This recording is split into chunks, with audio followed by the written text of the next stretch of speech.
എല്ലാവർക്കും നമസ്കാരം.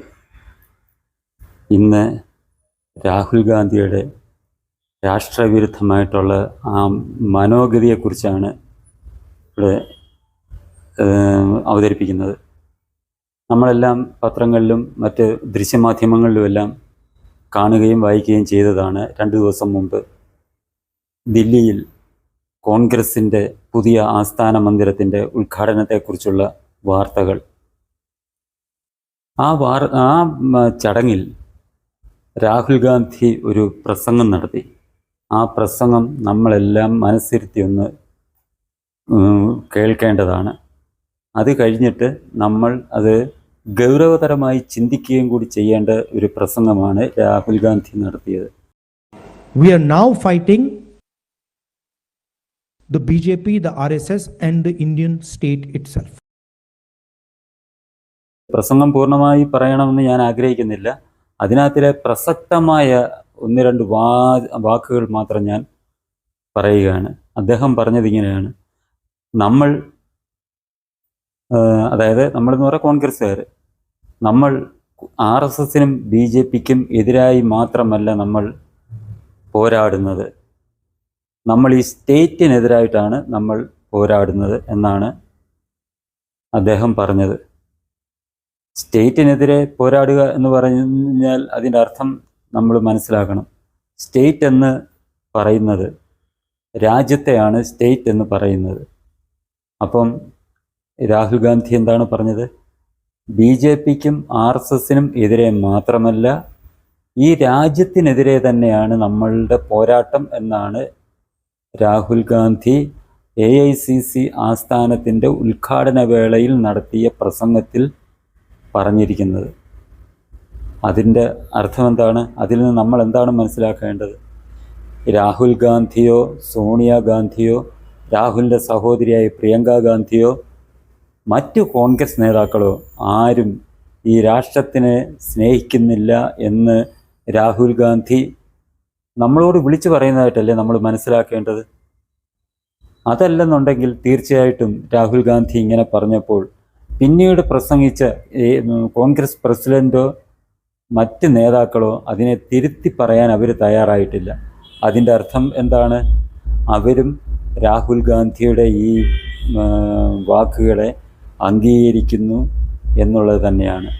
അഥവാ അവർക്ക് ഈ രാജ്യത്തോട് സ്നേഹം ഉണ്ടെന്നിരിക്കട്ടെ, അവരെതിർക്കാത്തതിൻ്റെ ഒറ്റ ഒരു കാരണമേ ഉള്ളൂ: രാഹുൽ ഗാന്ധിയുടെ ഓടുള്ള ഭയഭക്തി ബഹുമാനം കൊണ്ട്, അല്ലെങ്കിൽ സോണിയാഗാന്ധിയോടുള്ള അല്ലെങ്കിൽ പ്രിയങ്ക ഗാന്ധിയോടുള്ള ഭയഭക്തി ബഹുമാനങ്ങൾ കൊണ്ട് തങ്ങളും ഇവരുടെ ഈ ദേശവിരുദ്ധ ചിന്താഗതിയെ, ദേശവിരുദ്ധ പ്രവർത്തനങ്ങളെ അംഗീകരിക്കുന്നു എന്ന്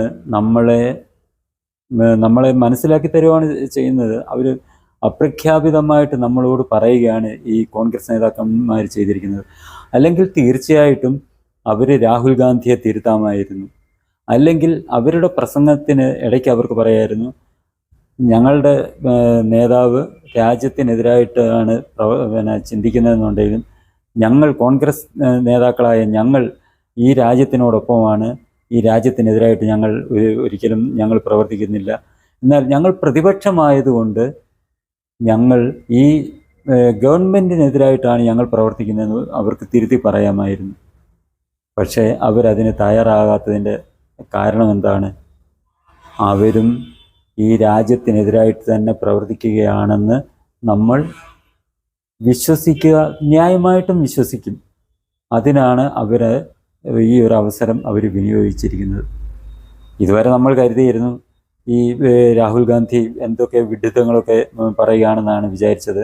അധികാരം കിട്ടാത്തതിൻ്റെ ആ ഒരു അധികാരമോഹം അത് നടക്കാതെ വന്നപ്പം അദ്ദേഹത്തിന് സമനില തെറ്റി എന്തൊക്കെയോ വിളിച്ച് പറയുകയാണെന്നായിരുന്നു ഇതുവരെ കരുതിയിരുന്നത്. പക്ഷേ കഴിഞ്ഞ ആ ഒരു പ്രസംഗത്തിൽ നിന്ന് നമ്മൾക്ക് പൂർണ്ണമായിട്ടും മനസ്സിലാക്കേണ്ട ഒരു കാര്യം ഇത് തന്നെയാണ്: രാഹുൽ ഗാന്ധിയും കോൺഗ്രസ് എന്ന പ്രസ്ഥാനവും ഈ രാജ്യത്തിനെതിരായിട്ടാണ് പ്രവർത്തിക്കുന്നതെന്നാണ്. ഈ രാജ്യത്തിനെതിരായിട്ടെന്ന് പറയുമ്പോൾ ഈ ജനങ്ങൾക്കെതിരായിട്ടും വരും. ഈ ജനങ്ങൾക്കെതിരായിട്ടും ഈ രാജ്യത്തിനും എതിരായിട്ടുമാണ് ഈ കോൺഗ്രസ് എന്ന പ്രസ്ഥാനം പ്രവർത്തിക്കുന്നതും അവരുടെ പ്രവർത്തന രീതി അവർ മാറ്റാൻ ആവുകയില്ല എന്നും ഉറക്കെ പ്രഖ്യാപിക്കുന്ന ഒരു പ്രസംഗവും ആയി പോയി രാഹുൽ ഗാന്ധി നടത്തിയിരിക്കുന്നത്. ഇത് നമ്മൾ യഥാർത്ഥ ദേശസ്നേഹികൾ കാരണത്താലും ഒരിക്കലും അംഗീകരിക്കരുത്. കോൺഗ്രസ് പ്രവർത്തകരായിട്ടുള്ള, കോൺഗ്രസിൻ്റെ അംഗങ്ങളായിട്ടുള്ള ദേശസ്നേഹികളും ഇതിനെതിരെ ശക്തമായി പ്രതികരിക്കണം. ഇതിനെ തള്ളിപ്പറയാനും തയ്യാറാകണം. അതിന് തയ്യാറാകാത്തിടത്തോളം കാലം സാധാരണക്കാരായിട്ടുള്ള ജനങ്ങൾ എന്താണ് കരുതേണ്ടത്? ഈ കോൺഗ്രസിൻ്റെ പ്രവർത്തകരായിട്ടുള്ള എല്ലാവരും, ഈ കോൺഗ്രസ്സുകാർ ഒന്നടങ്കം തന്നെ ഈ രാജ്യത്തിനെതിരായിട്ട് പ്രവർത്തിക്കുന്നവരാണെന്നേ തീർച്ചയായിട്ടും ജനങ്ങൾ കരുതുകയുള്ളൂ. അത് അങ്ങനെയുള്ള ചിന്താഗതി ജനങ്ങളിൽ നിന്ന് മാറ്റേണ്ട ഉത്തരവാദിത്തം ഓരോ കോൺഗ്രസ് പ്രവർത്തകനും, അതായത് എല്ലാ പ്രവർത്തകരും പറയത്തില്ല, രാഹുൽ ഗാന്ധിയും സോണിയാഗാന്ധിയും പ്രിയങ്ക ഗാന്ധിയും അങ്ങനെ മാറ്റി പറയത്തില്ല, അല്ലെങ്കിൽ KC വേണുഗോപാലും മാറ്റി പറയത്തില്ല. രാജ്യത്തെ സ്നേഹിക്കുന്ന, നമ്മുടെ നാടാണ് വലുത് എന്ന് ചിന്തിക്കുന്ന കോൺഗ്രസ് പ്രവർത്തകർ അതിന് തയ്യാറാകണം.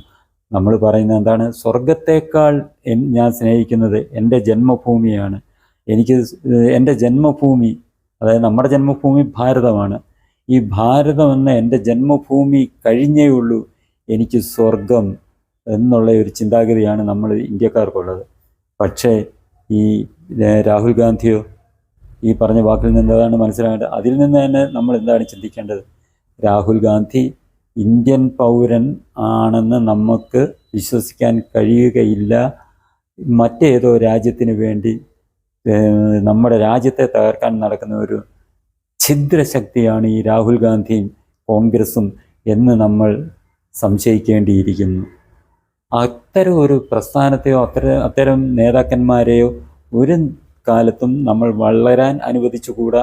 നമ്മുടെ ഈ മഹത്തായ രാജ്യത്തിൻ്റെ സാരഥ്യം ഏറ്റെടുക്കാനും അവരെ ഒരിക്കലും അനുവദിച്ചുകൂടാ. കാരണം ഇന്ന് പണ്ടത്തേൻ്റെ കൂട്ടല്ല, ഒരു 10-11 വർഷമായിട്ട് നമ്മുടെ രാജ്യത്തിൻ്റെ ആ ഒരു സ്വാധീനം ലോകം മൊത്തം വ്യാപിച്ചുകൊണ്ടിരിക്കുന്ന സമയമാണിത്. സാമ്പത്തികമായിട്ട് തന്നെ വളരെ താഴെ നമ്മളിപ്പം 4ാമത്തെ സാമ്പത്തിക ശക്തിയായിട്ട് എത്തിക്കൊണ്ടിരിക്കുകയാണ്. അധികം താമസിക്കാതെ തന്നെ ഇത് 3ാം സാമ്പത്തിക ശക്തിയാകും എന്നുള്ള ഒരു ബോധ്യവും ലോകത്തെല്ലാ രാജ്യങ്ങൾക്കും ഉണ്ട്. അത് കാരണം അവർ ഇന്ത്യയെ എത്രമാത്രം തങ്ങളോട് അടുപ്പിച്ച് നിർത്താമോ അങ്ങനെ ശ്രമിച്ചുകൊണ്ടിരിക്കുമ്പോഴാണ് നമ്മുടെ ഇന്ത്യക്കുള്ളിൽ ജീവിച്ചുകൊണ്ട് ഈ നാടിൻ്റെ ഉപ്പും ചോറും തിന്നുകൊണ്ട് ഈ നാട്ടിന് എതിരെ പ്രവർത്തിക്കുന്ന രാഹുൽ ഗാന്ധിയുടെ കൂട്ടുള്ള നേതാക്കന്മാരും കോൺഗ്രസ് പോലുള്ള പ്രസ്ഥാനവും ഈ രാജ്യത്ത് പ്രവർത്തിക്കുന്നത് എന്നുള്ള കാര്യം നമ്മൾ പ്രത്യേകം ശ്രദ്ധിക്കേണ്ട കാര്യമാണ്. കോൺഗ്രസിൻ്റെ കാര്യം കമ്മ്യൂണിസ്റ്റ് പാർട്ടിയെക്കുറിച്ച് നമുക്കറിയാം. അവരന്നും ഇന്നും ഈ രാജ്യത്തിനെ അംഗീകരിക്കുന്നവരല്ലെന്നുള്ള കാര്യം നമുക്കറിയാം. അവരിങ്ങനെ ഒരു വാക്ക് പറഞ്ഞിരുന്നെങ്കിൽ നമ്മൾക്ക് മനസ്സിലാക്കാം. കാരണം അവർക്ക് രാജ്യം എന്നുള്ള ഒരു ചിന്തയില്ല. അവരെന്നും ഇന്ത്യ എന്നുള്ള രാജ്യത്തിനെതിരായിട്ടാണ് നിൽക്കുന്നത്. കാരണം അവർ പറയുന്നത് സാർവദേശീയത. അവരുടെ നേതാക്കന്മാരോ അവരുടെ തത്വസംഹിതയോ നമ്മുടെ രാജ്യത്തിനനുസരിച്ച് ഉള്ളതല്ല. നമ്മുടെ ഭരണഘടനയെ പോലും അവർ അംഗീകരിക്കുന്നില്ല. ഗതികേട് കൊണ്ട് ഇന്ത്യയിൽ പ്രവർത്തിക്കുന്നത് കൊണ്ട് മാത്രമാണ് അവർ നമ്മുടെ ഈ ഇന്ത്യൻ ഭരണഘടന അനുസരിച്ച് എവിടെയെങ്കിലുമൊക്കെ അധികാരം, ഏതെങ്കിലും സംസ്ഥാനങ്ങളിൽ അധികാരം കിട്ടി അതനുസരിച്ച് നിൽക്കുന്നത്. കാരണം ആ പാർട്ടിയുടെ ഭരണഘടന തന്നെ പറയുന്നത് അവരുടെ ഇതിൻ്റെ എല്ലാം തീരുമാനിക്കേണ്ടത് പാർട്ടിയുടെ ജനറൽ സെക്രട്ടറിയാണ്. ഒരു രാജ്യത്ത് അധികാരത്തിൽ വന്നു കഴിഞ്ഞാൽ അത് അവിടെ ഭരിക്കേണ്ടത് പാർട്ടിയുടെ ജനറൽ സെക്രട്ടറിയാണ്. അതിനപ്പുറം അവർക്ക് വേറെ ഒരിതില്ല. അങ്ങനെയുള്ള പ്രസ്ഥാനമാണ് കമ്മ്യൂണിസ്റ്റ് പാർട്ടി. കമ്മ്യൂണിസ്റ്റ് പാർട്ടി ഇന്ത്യക്കെതിരായിട്ട്, സ്റ്റേറ്റിനെതിരായിട്ടാണെന്ന് പറഞ്ഞു കഴിഞ്ഞാൽ നമുക്ക് തെറ്റായിട്ട് പറയാൻ പറ്റത്തില്ല. പക്ഷേ കോൺഗ്രസ് പറയുന്നത് എന്താണ്?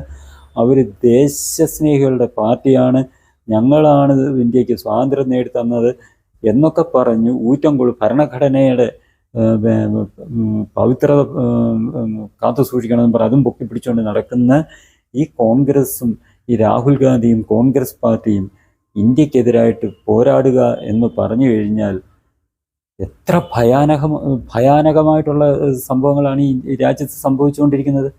മറ്റൊരു രാജ്യത്ത് ഇത് നടക്കുമോ? മറ്റേതെങ്കിലും ഒരു രാജ്യത്ത് ഒരു നേതാവ് പറയുകയാണ് ഞങ്ങൾ ഈ രാജ്യത്തിനെതിരായിട്ടാണ് പ്രവർത്തിക്കുന്നത്, അവിടെ ഭരിക്കുന്ന പാർട്ടിക്ക് എതിരായിട്ട് മാത്രമല്ല ഈ രാജ്യത്തിനെതിരായി തന്നെയാണ് പ്രവർത്തിക്കുന്നതെന്ന് പറഞ്ഞാൽ വേറൊരു രാജ്യത്ത് അത് അനുവദിക്കൂ? അപ്പോൾ ആ നേതാവ് അകത്ത് പോകത്തില്ലേ? പക്ഷേ നമ്മുടെ ഇവിടുത്തെ ജനാധിപത്യത്തിൻ്റെ മഹത്വമാണ് ഈ കമ്മ്യൂണിസ്റ്റ് പാർട്ടിക്ക് ഇവിടെ പ്രവർത്തിക്കാനുള്ള അനുവാദം ലഭിച്ചിരിക്കുന്നതും ഈ കോൺഗ്രസിൻ്റെ നേതാക്കന്മാർക്കും കോൺഗ്രസ് പാർട്ടിക്കും ഇതേപോലെ രാജ്യവിരുദ്ധ പ്രവർത്തനങ്ങൾ നടത്താനും രാജ്യത്തിനെതിരെ പ്രസംഗിക്കാനുമുള്ള സാഹചര്യം ഒരുക്കി കൊടുക്കുന്നത്. ഈ ഖാലിസ്ഥാൻവാദികളെക്കാട്ടിൽ അല്ലെ ഈ നമ്മുടെ വിവിധ സംസ്ഥാനങ്ങളിൽ നടക്കുന്ന കമ്മ്യൂണിസ്റ്റ് ഭീകരർ അവിടെ സായുധ വിപ്ലവങ്ങളൊക്കെ നടത്തുന്നു. അതേപോലുള്ള സംഘടനകൾക്ക് തുല്യമല്ലേ ഈ രാഹുൽ ഗാന്ധിയുടെ ഈ പ്രസ്താവനയിലൂടെ കോൺഗ്രസ് നടത്തുന്നതെന്ന് നമ്മൾ ചിന്തിക്കേണ്ടത്? ഇവർ തമ്മിൽ എന്താണ് വ്യത്യാസം? ഈ കമ്മ്യൂണിസ്റ്റ് ഭീകര പോലെ തന്നെ അല്ലെങ്കിൽ ഖാലിസ്ഥാൻ വിഘടനവാദികളെ പോലെ തന്നെ ഉള്ള ഒരു സംഘടനയല്ലേ ഇപ്പോൾ കോൺഗ്രസ്? അവരുടെ നേതാവ് തന്നെ പറയുന്നു ഞങ്ങൾ രാജ്യത്തിനെതിരായിട്ടാണ് പോരാടുന്നതെന്ന്. ഇതേപോലുള്ള കാര്യങ്ങൾ ഈ നാടിനെ സ്നേഹിക്കുന്ന, ഈ നാടിനെ പെറ്റമ്മയായി കരുതുന്ന, ഈ നാട് എനിക്ക് സ്വർഗത്തേക്കാൾ വലുത് ഈ നാടാണ് എന്ന് കരുതുന്ന, ചിന്തിക്കുന്ന, അതനുസരിച്ച് പ്രവർത്തിക്കുന്ന, ഈ നാടിൻ്റെ ഉന്നതിക്ക് വേണ്ടി പ്രവർത്തിക്കുന്ന ഓരോ പൗരനും ഇതേക്കുറിച്ച് ചിന്തിച്ച് ഇത് യുക്തമായ രീതിയിൽ അവരുടെ അഭിപ്രായം രൂപീകരണം ഉണ്ടാക്കി സമൂഹത്തിൽ മറ്റുള്ളവരെ കൂടി ഇത് ബോധ്യപ്പെടുത്തി നമ്മൾ മുന്നോട്ട് പോയില്ല എന്നുണ്ടെങ്കിൽ ഈ രാജ്യം വളരെ വലിയൊരു ആപത്തിലേക്കായിരിക്കും ചെന്ന് പതിക്കുക. അത് നമ്മൾ മറക്കരുത്. അതനുസരിച്ച് നമ്മൾ പ്രവർത്തിക്കണം. ഇത്തരം ശക്തികളെ നമ്മൾ ചെറുത്തു തോൽപ്പിക്കണം. നമ്മുടെ നിയമവ്യവസ്ഥ അനുസരിച്ച് തന്നെയാണ്, നമ്മൾ നീതി നിയമം അനുസരിച്ച് തന്നെ നമ്മൾ പോരാടുക. ഇവരോട് സായുധമായിട്ട് പോരാടാൻ പറയുന്നില്ല. അത് കമ്മ്യൂണിസത്തിൻ്റെ ഇതാണ് പറയുന്നത്. സായുധ വിപ്ലവമൊന്നും സായുധ വിപ്ലവത്തിലൂടെ നമ്മൾ ഇത് നേടണമെന്നൊക്കെ പറയുന്നത് കമ്മ്യൂണിസമാണ്. നമ്മളിത് നമ്മുടെ ജനാധിപത്യമാണ്. ഈ ജനാധിപത്യപരമായി തന്നെ നമ്മൾ ഇതേപോലുള്ള നേതാക്കന്മാരെയും ഇതേപോലുള്ള പ്രസ്ഥാനങ്ങളെയും ചെറുത്തു തോൽപ്പിക്കണം. ഇത്തരം പ്രസ്ഥാനങ്ങളെ നമ്മുടെ രാജ്യത്തില്ലായ്മ ചെയ്യണം. അവരെ ദേശസ്നേഹത്തിലേക്ക് കൊണ്ടുവരാൻ നമ്മൾ എല്ലാവരും ഒത്തൊരുമിച്ച് പ്രവർത്തിക്കണം, ആത്മാർത്ഥമായിട്ട് പ്രവർത്തിക്കണം എന്ന് മാത്രമാണ് എനിക്ക് ഈ വീഡിയോയിലൂടെ നിങ്ങളോട് പറയാനുള്ളത്. എല്ലാവർക്കും ശുഭദിനം ആശംസിക്കുന്നു. ഈ ചാനൽ നിങ്ങൾക്കിഷ്ടമായെങ്കിൽ സബ്സ്ക്രൈബ് ചെയ്യുക. ഒപ്പം തന്നെ ലൈക്ക് ചെയ്ത് ഷെയർ ചെയ്ത് ബെൽ ബട്ടണും അമർത്തുക.